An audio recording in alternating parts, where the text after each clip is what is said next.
A series of small earthquakes has shifted the riverbed, creating a wide, impassable marsh where the valley floor used to be. The mountains, too, appear subtly different. Elias felt a cold dread settle in his chest. He dismissed Callan's findings as an exaggeration born of fatigue. "Impossible," Elias declared, his voice tight with the certainty of 2 decades. "The map shows a firm valley floor and a narrow, clear river. The great map does not lie. You must have simply taken a wrong turn." He spent the remainder of the day trying to convince Callan, and more importantly himself, that the old ink held true, that reality was flawed, not his chart. The incident, however, burrowed into his peace. Elias began to see every cartographer's update not as a correction, but as an insidious threat. A colleague reported that the coastline near the harbor had receded slightly due to strong tides. Elias argued for hours, clinging to the original deeper shoreline marked on his masterpiece.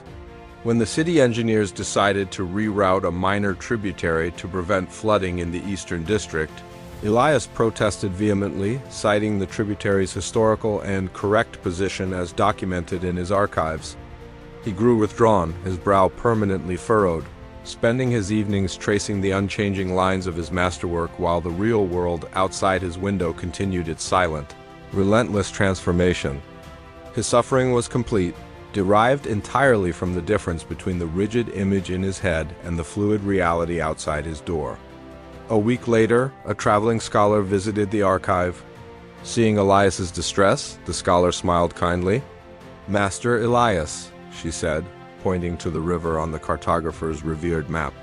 "Is this river the river, or is it merely your idea of the river?" She explained that the river itself was in constant motion, sediment shifting, water levels rising and falling, banks slowly eroding.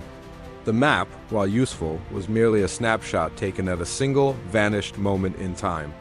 True stability, the scholar suggested, was not found in fixed borders, but in the acceptance of their change. Elias slowly ran his finger across the inked line. The moment he released his grasp on the opinion that the map was the truth, and accepted that the world was change itself, the knot in his stomach loosened. If this story connected with you, please like, comment, and subscribe for more content like this.